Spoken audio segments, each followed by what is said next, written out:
This is lecture number 13 of kinematics, and this will be the last lecture of kinematics. In this lecture, we are going to learn about the Rain-Man problem and some questions based on that concept. And at last, we will see 2 or 3 small little concepts. So let's start this lecture with the concept of Rain-Man problem. Rain-Man problem. So rain-man problem में जो पहला case होता है जिसमें जो आदमी जो है वो रेस्ट पे है और रेन जो है वो वर्टिकली फॉल कर रहा है, तो man is at rest and rain is falling vertically downward. तो यहाँ पे जो रेन का वेलोसिटी लेंगे that velocity is V R, यानी कि velocity of rain with respect to ground which is vertically downward. Next जो हमारे पास केस 2 है, इसमें केस 2 क्या है? Man starts running and rain appears to him falling at an angle from vertical. यानी कि इस केस में जो है आदमी अब दौड़ना स्टार्ट करता है और इस दौड़ते हुए आदमी को जो रेन है वो वर्टिकल से एंगल थीटा पे फॉल होते दिखाई पड़ रहा है. तो rain appears to him falling at an angle from vertical. तो देखिए, अगर हम बात करते हैं रेन का वेलोसिटी तो वी आर को लिखेंगे velocity of rain with respect to ground. Man का जो वेलोसिटी है उसको लिखेंगे velocity of man with respect to ground. और रेन जो मैन को अपियर हो रहा है वर्टिकल से थीटा एंगल पे उसको बोलते हैं velocity of rain with respect to man. तो रिलेटिव मोशन में velocity of rain with respect to man लिख सकते हैं velocity of rain with respect to ground minus velocity of man with respect to ground. अच्छा, हम अब इसको ऐसे भी लिख सकते हैं, यहाँ प्लस डाल करके माइनस वी एम लिख सकते हैं इसको. तो velocity of rain with respect to man आ गया velocity of rain with respect to ground plus minus of velocity of man with respect to ground. अच्छा, अब आप क्या करिए, इसको वेक्टोरियली आप इसको रिप्रेजेंट करिए. तो देखिए, वेलोसिटी ऑफ रेन इधर है डाउनवर्ड, पर अपेयर इसको हो रहा है वर्टिकल से थीटा एंगल पे, पर है तो डाउनवर्ड. प्लस में वेलोसिटी ऑफ मैन को आप क्या करिए, प्लस से माइनस वी एम. अगर ये वी एम वैक्टर इधर है तो माइनस वी एम वैक्टर, अगर ये वी एम वैक्टर है तो माइनस वी एम वैक्टर ये होगा. तो ये वी एम वैक्टर को माइनस वी एम वैक्टर को आप इसमें ऐड कर दीजिए. तो देखिए ये ऐड कर दिए.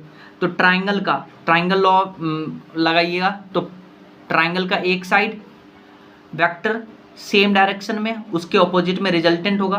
तो ये हो जाएगा वी आर एम, ये हो जाएगा वी आर एम. तो यहाँ से अगर आप टेन थीटा लिखिएगा तो टेन थीटा मैग्नीट्यूड वाइज हो जाएगा परपेंडिकुलर अपॉन बेस, तो V M upon V R. और अगर साइन थीटा लिखिएगा तो साइन थीटा होता है परपेंडिकुलर अपॉन हाइपोटेन्यूज, तो V M upon V R M. और कॉस थीटा लिखिएगा तो वो होता है बेस अपॉन हाइपोटेन्यूज, तो बेस अपॉन हाइपोटेन्यूज. और यहाँ से वी आर एम लिख सकते हैं रूट अंडर वी एम का स्क्वायर प्लस वी आर का स्क्वायर. तो ये कॉन्सेप्ट है कि जब आदमी चल रहा होगा किसी वेलोसिटी से तो रेन उसको वर्टिकल से एंगल थीटा पे उसको फील होगा, अपीयर होगा. सो इस क्वेश्चन को देखिए, उसी कॉन्सेप्ट को समझाने के लिए ये क्वेश्चन है. क्वेश्चन बोल रहा है rain drops are falling vertically. तो देखिए rain drops velocity of rain जो है वो वर्टिकली डाउनवर्ड है. Man starts moving horizontally with speed 10 metre per second, यानी ये है velocity of man with respect to ground 10 metre per second. तो वेलोसिटी ऑफ मैन इस डायरेक्शन में है और इस मैन को feels that rain drops are hitting him at 60 degree angle from vertical. तो वर्टिकल से 60 डिग्री एंगल पे रेन ड्रॉप्स हिट हो रहा है. तो ये हो जाएगा velocity of rain with respect to man at an angle 60 degree from vertical. तो आप क्या करिए, वेलोसिटी ऑफ मैन को आप अपोजिट करके ट्राइंगल का दो वेक्टर सेम साइड में सेम सेंस में, तो रिजल्टेंट उसके अपोजिट सेंस में आएगा. तो यहाँ से आप टेन थीटा लिखिए. तो ये वी आर, क्योंकि रेन जो है वो वर्टिकली डाउनवर्ड आ रहा है पर अपियर हो रहा है 60 डिग्री एंगल पे वर्टिकल से. और वेलोसिटी ऑफ मैन पहले ऐसे था, उसको हम उल्टा करके ऐसे लिख लिए ताकि ट्राइंगल में दो वेक्टर का सेम सेंस हो, रिजल्टेंट उसके अपोजिट में हो सके, यानी triangle law, vector law of triangle. तब आप यहाँ पे टेन थीटा लगाइए. टेन थीटा होगा perpendicular upon base perpendicular upon base, तो tan 60 is equal to Vm, Vm आपको दिया है 10 डिवाइडेड बाय VR, VR ही निकालना है तो VR आ गया। फिर एक बार निकालना है VRM, तब आप क्या करिए sin 60 डिग्री लगाइए, तो sin 60 होता है परपेंडिकुलर अपॉन हाइपोटेन्यूस यानी Vm अपॉन VRM, Vm दिया है 10, VRM निकालना है तो VRM आएगा। दूसरा केस क्या है कि आदमी जो है वो रेस्ट पे है और जो रेन है वो वर्टिकल से थीटा एंगल पे आ रहा है। यही केस नंबर 2 है कि आदमी रेस्ट पे है और रेन वर्टिकल से थीटा एंगल पे आ रहा है। तो ये देखिए वेलोसिटी ऑफ रेन हो जाएगा जो कि वर्टिकल से थीटा एंगल पे है और आदमी रेस्ट पे है। तो इस केस को एनालाइज करते हैं। क्या हुआ, पहले आदमी रेस्ट पे था और रेन उसको वर्टिकल से थीटा एंगल पे आ रहा था। अब क्या हुआ, आदमी Vm वेलोसिटी से दौड़ना स्टार्ट हुआ। तो जब आदमी रेस्ट पे था तो जो रेन था वो वर्टिकल से थीटा एंगल पे आ रहा था, लेकिन आदमी जैसे ही दौड़ना स्टार्ट किया तो अब जो पहले रेन वर्टिकल से थीटा एंगल पे आ रहा था अब वो वर्टिकली डाउनवर्ड आ रहा है। तो देखिए आदमी दौड़ना स्टार्ट किया, now man starts running and rain appears to him falling vertically downwards. आदमी को अपीयर होता है फॉलिंग डाउनवर्ड्स रेन का वेलोसिटी, पर एक्चुअली में जो रेन का वेलोसिटी है वो थीटा एंगल पे है। तो देखिए VRM वर्टिकली डाउनवर्ड हो जाएगा, तो VRM निकालिए, velocity of rain with respect to man आ जाएगा velocity of rain with respect to ground minus velocity of man with respect to ground.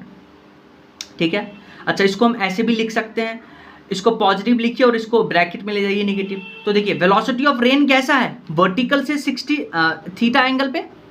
Velocity of, इसको हम वेक्टोरियली रिप्रेजेंट करने की कोशिश कर रहे हैं, तो velocity of rain with respect to ground vertical से थीटा एंगल पे है इनिशियली, और मैन का वेलोसिटी पहले इधर था तो हम इसको अपोजिट करके इसको ऐसे लिख दिए। देखिए velocity of rain theta angle पे था, वेलोसिटी ऑफ मैन को हम ऐसे लिख दिए। अब देखिए ट्राइंगल, देखिए ट्राइंगल में दो वेक्टर सेम सेंस में, तो जो रिजल्टेंट आएगा जो VRM है वो अपोजिट सेंस में आएगा। तो यहाँ से आप tan थीटा लगाइए, तो tan थीटा क्या होगा, परपेंडिकुलर अपॉन यानी Vm upon hypotenuse, perpendicular upon hypotenuse तो Vm upon hypotenuse, sorry tan theta होता है परपेंडिकुलर अपॉन बेस। तो ये है हाइपोटेन्यूस, ये है बेस, ये थीटा के ये साइड वाला बेस है, ये है हाइपोटेन्यूस, ये है परपेंडिकुलर, तो tan थीटा हो जाएगा परपेंडिकुलर अपॉन बेस, तो परपेंडिकुलर अपॉन बेस। अच्छा VRM को कैसे लिख सकते हैं, ये हाइपोटेन्यूस का square is equal to VRM का होल स्क्वायर प्लस VM का होल स्क्वायर, तो VRM लिख सकते हैं रूट अंडर VR का स्क्वायर माइनस VM का स्क्वायर। आपको ऐसे करना है, एक बार और देख लीजिए। उस कॉन्सेप्ट को समझाने के लिए क्वेश्चन देखिए, इसमें बोला है rain drops are falling at an angle 30 degree from vertical. तो देखिए रेन ड्रॉप जो है वर्टिकल से 30 डिग्री पे फॉल कर रहा है, तो ये वेलोसिटी ऑफ रेन है with speed 20 metre per second. ठीक है, a man moving horizontally feels that rain drops are hitting him vertically downwards. अच्छा एक आदमी जा रहा था आगे, रेन ड्रॉप्स इनिशियली वर्टिकल से 30 डिग्री पे आ रहा है, आदमी मूव करना स्टार्ट किया वेलोसिटी ऑफ मैन, तो अब आदमी को जो रेन ड्रॉप्स है वो वर्टिकली डाउनवर्ड फील हो रहा है। ठीक है, तो आपसे पूछा है velocity of man with respect to ground and velocity of rain with respect to man, तब आप क्या करिए, ये है VR यानी velocity of rain, velocity of man को आप उल्टा करिएगा, तो दो वेक्टर सेम सेंस में, तो जो VRM आएगा वो ऐसे आएगा। देखिए VM को हमने उल्टा किया है, थीटा 30 डिग्री है, यहाँ लगाइए आप sin 30, तो sin थीटा होता है परपेंडिकुलर अपॉन बेस, तो ये है परपेंडिकुलर VM और बेस है VRM, तो sin 30 हो गया Vm अपॉन VRM। ठीक है, sin थीटा होता है परपेंडिकुलर अपॉन हाइपोटेन्यूस। देखिए sin theta cos theta tan theta, तो sin थीटा होता है परपेंडिकुलर अपॉन हाइपोटेन्यूस, तो sin 30 लगाइए, तो sin 30 होगा परपेंडिकुलर अपॉन हाइपोटेन्यूस, ये है तो Vm अपॉन VR, VR आपको दिया 20, Vm निकालना है तो Vm निकाल लेंगे। फिर आप cos 30 डिग्री लगाइए, cos थीटा होता है बेस अपॉन हाइपोटेन्यूज, यानी VRM upon VR, VRM upon VR, VR दिया है 20, VRM निकालना है तो आसानी से आएगा। नेक्स्ट क्वेश्चन देखिए, इसमें बोला है man is running upon a hill with velocity 2i cap plus 3j cap. पहले केस में आदमी क्या आ रहा है, हिल के ऊपर जा रहा है इस वेलोसिटी से, ठीक है। Feels that rain drops are hitting him vertically with speed 4 metre per second, यानी इसको फील हुआ कि रेन ड्रॉप्स जो है वो 4 मीटर पर सेकेंड माइनस जे में है, तो ये तो VRM दिया गया है, तो VRM दिया गया है आपको -4j क्या, फील्स वाली बात है ना, यानी रिलेटिव बात कर रहा है। Velocity of rain with respect to man उसको फील हुआ है -4j कैप में, और velocity of man with respect to ground है 2i cap plus 3j cap. फिर पूछा आपसे if man start moving downward with same speed on hill then find VR और VRM। पहले आदमी ऊपर जा रहा था तो ये कंडीशन गिवन था, अब आदमी नीचे आ रहा है तो आपसे पूछा VR और VRM। तो पहले यहाँ से इस कंडीशन में आप पहले वाले जब आदमी ऊपर जा रहा है तो आप यहाँ पे लिखिए velocity of rain with respect to man, हो सकता है वेलोसिटी उसको लिखेंगे velocity of rain with respect to ground minus velocity of man with respect to ground. यहाँ से velocity of rain with respect to ground आ जाएगा, इसको इधर ऐड करिए VRM प्लस VM। VRM आपको दिया है -4j कैप, VM आपको दिया है 2i प्लस 3j कैप, तो आपके पास वेलोसिटी ऑफ रेन आ गया यहाँ से 2i cap minus j cap, तो ये आ गया velocity of rain with respect to ground. अब जब आदमी नीचे जा रहा होगा तो उसका वेलोसिटी ऑपोजिट हो जाएगा, -2i cap minus 3j cap हो जाएगा। अब आप देखिए जब आदमी नीचे जा रहा होगा तब निकालिए velocity of rain with respect to man, तो वो आ जाएगा velocity of rain minus velocity of man. नीचे वाले वेलोसिटी ऑफ रेन अभी निकाल चुके हैं 2i cap minus j cap, तो 2i cap minus j cap minus of velocity of man अब डाउन जा रहा है तो इसलिए माइनस लिए 2i cap plus 3j cap, तो यहाँ से आपके पास आ जाएगा VR तो पहले आ गया और VRM आ जाएगा। नेक्स्ट ये क्वेश्चन देखिए, इसमें बोला है a child runs to and fro with speed 9 kilometre per hour with respect to belt on a long horizontally moving belt between his father and mother located 50 meter apart on the moving belt. The belt moves with a speed of 4 km per hour.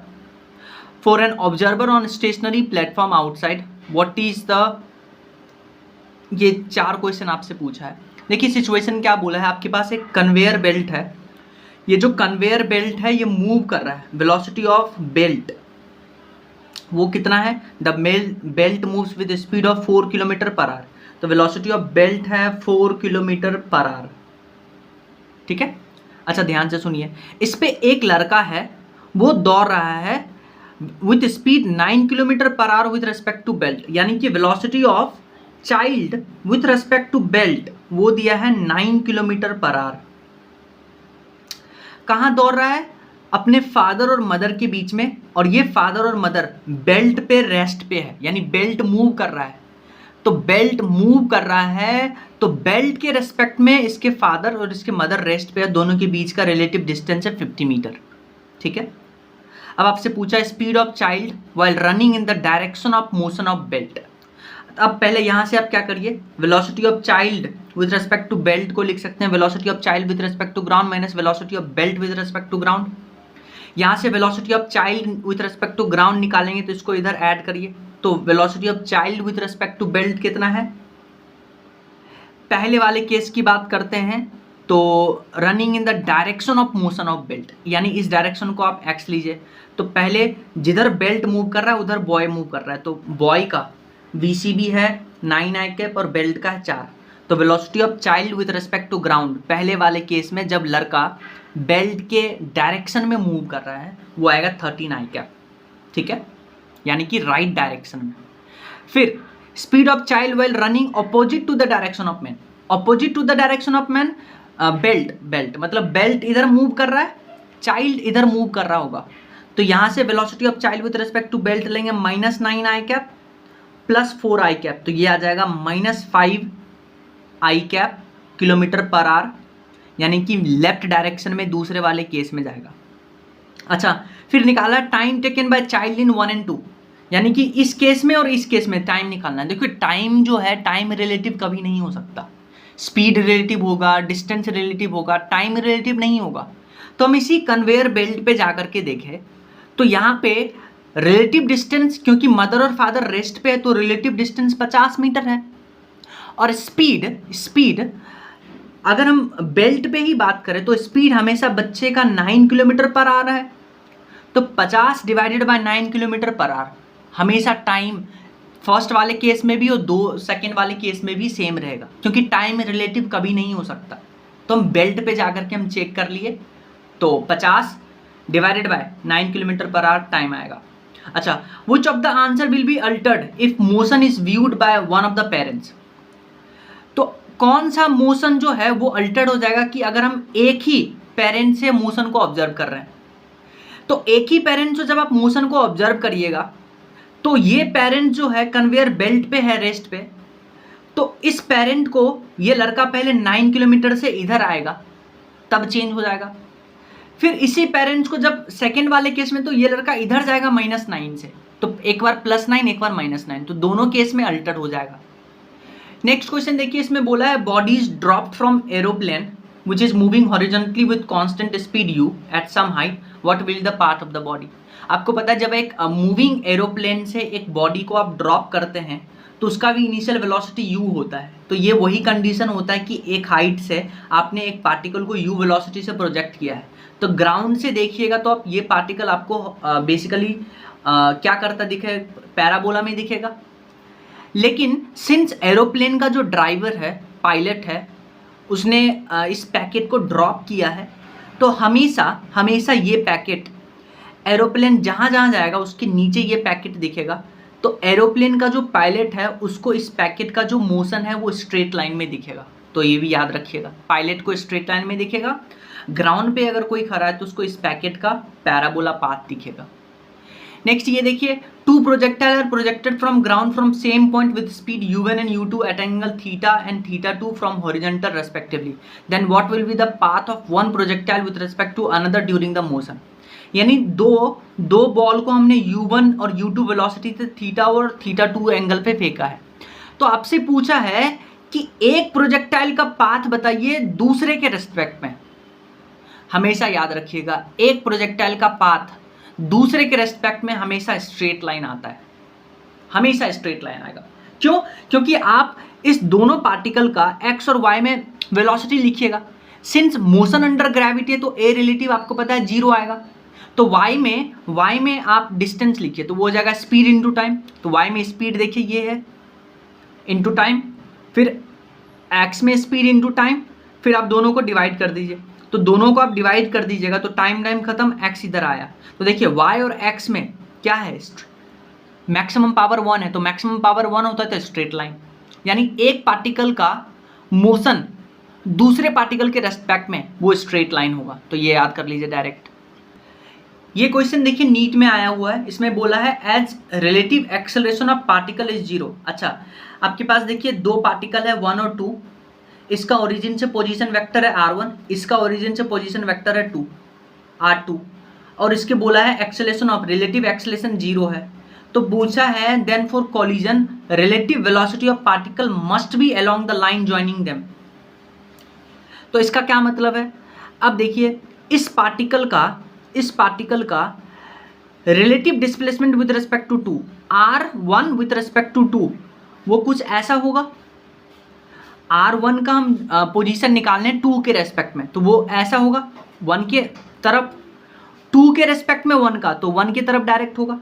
और velocity of 1 with respect to 2 निकाल रहे हैं तो वो होगा तो ऐसे, पर हम उसको निगेटिव लेके चल रहे हैं तो दोनों इक्वल होगा। फिर इसको हम कैप में है तो ए कैप होता है A vector upon magnitude of A vector, तो आर कैप क्या हो जाएगा, R vector upon magnitude of R vector, और इसी को लिखेंगे V cap equal to V vector upon magnitude of V vector. तो ये याद रखिएगा, r1 r2 divided by magnitude of r1 minus r2 is equal to v2 minus v1 divided by magnitude of v2 minus v1।